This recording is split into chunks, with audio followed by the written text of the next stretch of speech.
Hello বন্ধুরা, নমস্কার। কেমন আছো সবাই? আশা করছি ভালো আছো নিশ্চয়ই। আমিও ভালো আছি। তো চলে আসলাম আরেকটা দিন, আরেকটা সকাল, আরও একটা নতুন ভিডিও নিয়ে তোমাদের সামনে। আর তোমরা যে যেখান থেকে আমার ভিডিওটা দেখছো, তোমাদের সবাইকে অনেক অনেক ওয়েলকাম। আশা করছি ভিডিওটা খুব ভালো লাগবে তোমাদের। যদি ভিডিওটা ভালো লাগে অবশ্যই আমার পাশেই থেকো আর ভিডিওটাকে স্কিপ করো না। এখন সকাল 7টা বাজে। তো প্রায় 2 মাস পর স্বপ্নিলের স্কুলটা খুলেছিল। 2 দিন ক্লাস হয়েছিল। তো ওই 2 দিন আমি আর স্বপ্নিলকে স্কুলে পাঠাইনি, কারণ ঢাকাতে তো প্রচুর গরম, সবাই আমরা জানি কম বেশি। তো এ কারণে ভাবলাম যে এই সপ্তাহটা যাক, সামনের সপ্তাহে স্কুলে পাঠাবো। তো 2 দিন ক্লাস হয়ে আবার আজ থেকে স্কুলটা বন্ধ হয়ে গেছে। তো একদিকে থেকে ভালোই হয়েছে, সকাল 7টা বাজেই যে পরিমাণে গরম। তো বাচ্চাদের আর কি স্কুলে আসলে পাঠিয়েও কোনো ভরসা নেই। তো এই যে অ্যালোভেরার ডালটা গতকাল তো কিনেছিলাম, তোমাদেরকে দেখিয়েছিলাম। তো রাত্রে বাসায় আসতে তো 7টা সাড়ে 7টা বেজেছে। তো অ্যালোভেরার ডালটাকে কেটে এভাবেই আর কি রেখে দিয়েছিলাম, যাতে কষটা বের হয়ে যায়। আর আমি যতদূর জানি অ্যালোভেরাটাকে ব্যবহার করার আগে অবশ্যই এইভাবে আর কি কষটাকে ঝরিয়ে নিতে হয়, না হলে অ্যালোভেরার যে কষটা থাকে সেটা নাকি অনেক ক্ষতি করে, সেটা স্কিনের হোক বা শরবত খেলে বা চুলে যেখানেই ব্যবহার করা হোক না কেন। তো এই কারণে আমি যখনই অ্যালোভেরার ডালটাকে ব্যবহার করি এইভাবে কেটে আর কি কষটাকে বেরো করে তারপর সেই অ্যালোভেরার ডালটা ব্যবহার করি। তো রান্নাঘরেও বেশ কিছু টুকিটাকি কাজ ছিল, তো সেই কাজগুলোকে একটু গুছিয়ে দিলাম। যে ওই যে থালা বাসন রাত্রে ধুয়ে রেখেছিলাম কিছু, আর স্বপ্নিলের পাপা ওই যে রাত্রে দেরি করে আসে যে, তো ও খেয়ে আর কি সিঙ্কে কিছু থালা বাসন রেখেছিল, তো ওগুলোকেও ধুয়ে নিলাম। আর এই সামনেটা একটু অপরিষ্কার ছিল, থালা বাসন ধুলে একটু রান্নাঘরে হাঁটাহাঁটি করলে দেখবা জল টল পড়ে। তো আমার কাছে ভীষণই অস্বস্তি লাগে মনে হয় এটা, যে কারণেই এই জায়গাটাকে আবার মুছে নিলাম। আর আমার মনে হয় আমাদের মেয়েদের রান্নাঘরে কাজটাই তো বেশি, তো সে কারণেই রান্নাঘরটাকে সবসময় একটু পরিষ্কার পরিচ্ছন্ন থাকলে আর একটু শুকনো থাকলে আমার কাছে মনে হয় ভালো লাগে। তো যাই হোক, রান্নাঘরটাকে পরিষ্কার করে সকালে নাস্তাটা বানাবো। তার আগে এই যে স্বপ্নিলের পাপা গতকাল রাত্রে আর কি 2 প্যাকেট স্লাইন আনছে।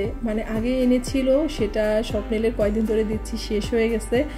ও প্রতিদিনই কোচিংয়ে যাওয়ার সময় একটা করেই টেস্টি স্লাইন আছে, তো একটা আর কি গুলিয়ে দিয়ে ওর সাথে। তো এ কারণেই একটু বেশি করে এনেছে, 2 বক্স এনেছে। একটা হচ্ছে এসএনসির ওটস স্যালাইনটা এনেছে আর একটা টেস্টি স্যালাইন এনেছে। আসলে বাচ্চারা দেখবা যে ওই এসএনসির ওটস স্যালাইনটা কিন্তু খেতে চায় না, কারণ ওটা একটু নোনতা বেশি। তো টেস্টি স্যালাইনের একটা আলাদা ফ্লেভার আছে, খেতে একটু ভালো লাগে, তাই ওকে আর কি টেস্টি স্যালাইন দিই, এ কারণে এটা এনেছে। তো এগুলোকে সব আর কি বক্সে করে রেখে দিলাম। আর স্লাইনটা হচ্ছে স্বপ্নিলই কোচিংয়ে যাওয়ার আগে নিজের মতো করে আর কি বানিয়ে নিতে পারে, এজন্য ওর সুবিধার কারণেই আমি আর কি বক্সে রেখে দিলাম, যাতে ও ওর সুবিধা মতো নিতে পারে। তারপর এই যে চলে আসলাম রান্নাঘরে সকালে নাস্তাটা বানানোর জন্য। তো সকালে নাস্তায় খুব একটা বেশি ঝামেলা আমার হয় না। স্বপ্নিলের পাপা ওই যে একটু রুটি আর চা খায়, আর স্বপ্নিলের জন্য একটু তরকারি বেশি করেই রাখি, তার জন্য ওর আর কি রুটিটা খেতে সুবিধা হয়। আর আমি তো যেটা খুশি সেটা দিয়ে আর কি খেয়ে নিতে পারি। আর গরমের সময় তো খুব একটা খেতে ভালোও লাগে না। আর আমার মনে হয় এই গরমের সময় একটু হালকা পাতলা অল্প স্বল্প খেয়ে পেটটাকে একটু খালি খালি রাখলেই বেশি ভালো হয়।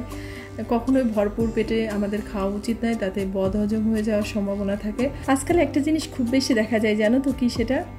আমরা সব কিছুতেই অপশন খুঁজি এবং অপশন দেখি। তাই কোন কাজ করব, কোন কাজটা করব না, কি করলে কি হবে, এই যে অপশনের ব্যাপারটা থাকে, তো এই অপশনের কারণে আমরা কোনো ডিসিশনই নিতে পারি না। আর এই কথাটা বললাম তার কারণ একটাই, সেটা হচ্ছে যে বাচ্চাদের স্কুলটা নিয়ে। তো এই খুলবে নাকি বন্ধ রাখবে, কর্তৃপক্ষ কোনো ডিসিশনই নিতে পারে না। গলা ব্যথা, ঠান্ডা লাগছে, আবার আজকে সকালে প্রচুর পরিমাণে মাথাটা ব্যথা করছে। এটা গরমের জন্য কিনা ঠিক জানি না। তো নিয়মিত তো তেলটা খুব একটা মাথায় দেওয়া হয় না, সপ্তাহে 1-2 দিন করে দিই। তো আজকে যেহেতু স্বপ্নিলের কোচিংটা ছিল না, তো একটু কাজের প্রেশারটা কম ছিল। তার কারণ হচ্ছে বাইরে যদি যাওয়া হয় তাহলে দেখবা যে একটু প্রেশার থাকে, রান্না বাড়া সব কিছু কমপ্লিট করার একটা ব্যাপার থাকে, খাওয়ানো ওকে খাওয়ানোর ব্যাপারটা থাকে। তো সে কারণেই সবসময় আর কি এই কাজগুলো করা হয়ে ওঠে না। তো আজকে একটু রিল্যাক্সে ছিলাম, তো সে কারণে মাথায় একটু যন্ত্রণা করতেছিল, তো ভাবলাম একটু তেল দিয়ে নিই। তো তেলটা একটু অ্যালোভেরার সাথেই দিয়ে নিলাম মাথায়। আর এই অ্যালোভেরা তেলটা দিলে না বেশ ভালো লাগে, মাথাটা ঠান্ডা হয় আর ভীষণই স্বস্তি লাগে। তো যাই হোক, এখন হচ্ছে ওই মাথায় আর কি তেলটা লাগিয়ে নিয়ে আর একটু কাজ আছে, তো সেই কাজগুলোকে সেরে তারপর হচ্ছে স্বপ্নিলকে পড়াতে যাব। তো স্কুল খোলা থাকুক বা না থাকুক, ক্লাস হোক বা না হোক, সব চাপ হচ্ছে গার্জিয়ানদের উপরে আর হচ্ছে মানে বাচ্চাগুলোর উপরে। তো যাই হোক, এখন হচ্ছে এই শাখাটা আমি সবসময়ই ব্যবহার করি। তো এই শাখাটা ভাবছি যে আজকে পরবো, সে কারণে শাখাটাকে একটু পরিষ্কার করে নিচ্ছি। তো শাখাটাকে বেশ অনেক সময় আগে একটু পেস্ট লাগিয়ে রেখেছিলাম, তারপর একটু ব্রাশে করে ভীম নিয়ে তারপর মানে শাখাটাকে ধুয়ে পরিষ্কার করে নিলাম। আর পেস্ট লাগিয়ে রাখলে একটু ডলা দিলে না বেশ সুন্দর কিন্তু শাখা একদম ঝকঝকা হয়ে যায়। তো স্বপ্নিলকে যে বললাম যে পড়াতে বসাবো, তার আগে একটু ভাবলাম যে ডালগুলো বসিয়ে দিই, কারণ ডালটা ফুটতে থাকবে।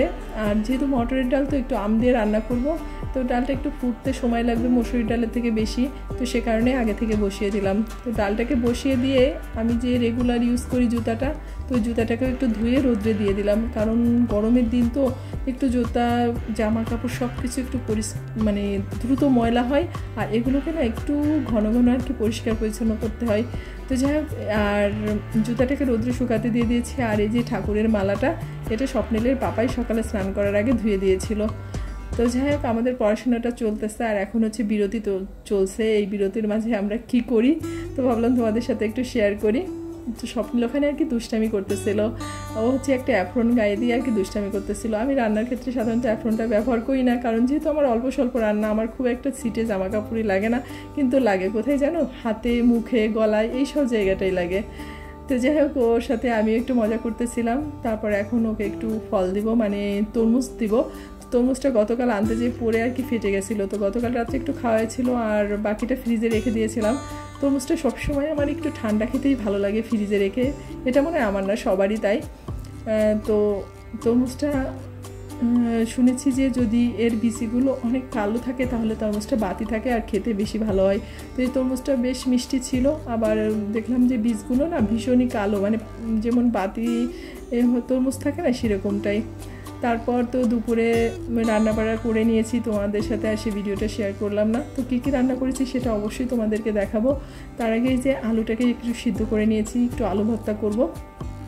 আর ওই যে বলেছিলাম যে গরমের ভিতরে একটু হালকা পাতলা খেতে ভালো লাগে, তো সে কারণেই আজকে মানে সেভাবে কিছুই রান্না করিনি বলতে পারো, শুধু একটু আম ডাল করেছি আর এই যে আলু ভর্তা করে নিচ্ছি। তো আলু ভর্তাটা কিন্তু শুকনা মরিচ, পেঁয়াজ কোনো কিছু না, শুধুমাত্র একটু কাঁচামরিচ, লবণ আর সর্ষের তেল দিয়ে মেখে নিলাম। আর এই যে ডাল আর একটু আলুর পাঁপড় ভেজে নিয়েছি। তো এটাই হচ্ছে আজকে দুপুরের খাওয়া দাওয়া। আসলে গরমের মধ্যে যত হালকা খাওয়া যায় ততই মনে হয় তৃপ্তি, আর দুপুরে হয় গরমের দিনে এই হালকা খাবারটাই মনে হয় যে অমৃতের মতো লাগে। তো যাই হোক, স্বপ্নিল বলতেছে শুধু আলু ভর্তা দিয়েই খাবে। তো আমরা এখন একটু খাওয়া দাওয়া করবো, খাওয়া দাওয়া করার পরে মা ছেলে দুইজনে মিলে একটু রেস্ট নেবো, কারণ স্বপ্নিলও আজকে বেশ খানিকটা সময় ধরে পড়াশোনা করেছে আর আমি তো কাজের উপরেই আছি সকাল থেকে, মানে এটা আমার প্রতিদিনকে রুটিন, একদম সকাল থেকে শুরু করি আর এই যে স্নান করে খাওয়ার আগ পর্যন্ত আমার একটা না আর কি কাজটা চলতে থাকে। সবাই বলে জানো তো যে আমি কি করি, আসলে কি কাজের হিসাব দেবো সবাইকে। সবাই ভাবে হয়তো শহরে কোনো কাজ নেই, সারাদিন শুয়ে বসে থাকা এটাই হয়তো বা কাজ। আসলে যে যেখানে থাকে সেই জানে যে আসলে কতটা কাজ থাকে। তো যাই হোক, এখন হচ্ছে বিকালবেলা, তো এখন এই ছবিগুলোকে একটু মুছে নিলাম, আর এগুলো প্রতিদিন আর কি মোছা হয় না। তো যেহেতু ঠাকুরের মালাটা ধুয়ে দিয়েছিল, ওটাকে পরাবো, তাই ঠাকুরের মানে মা কালীর ছবিটাকে মুছতে যেয়ে তো পাশে ছবিটাও আর কি মুছে নিলাম। তো আজকে আর ভিডিওটা বেশি বড় করব না, আর তোমাদের যদি আমার ভিডিওটা কোথাও এতটুকু ভালো লেগে থাকে অবশ্যই তোমরা আমার ভিডিওটাকে লাইক, কমেন্ট, শেয়ার করতে ভুলো না। ভালো থেকো সবাই, তোমাদের সাথে দেখা হচ্ছে পরবর্তী ব্লগে।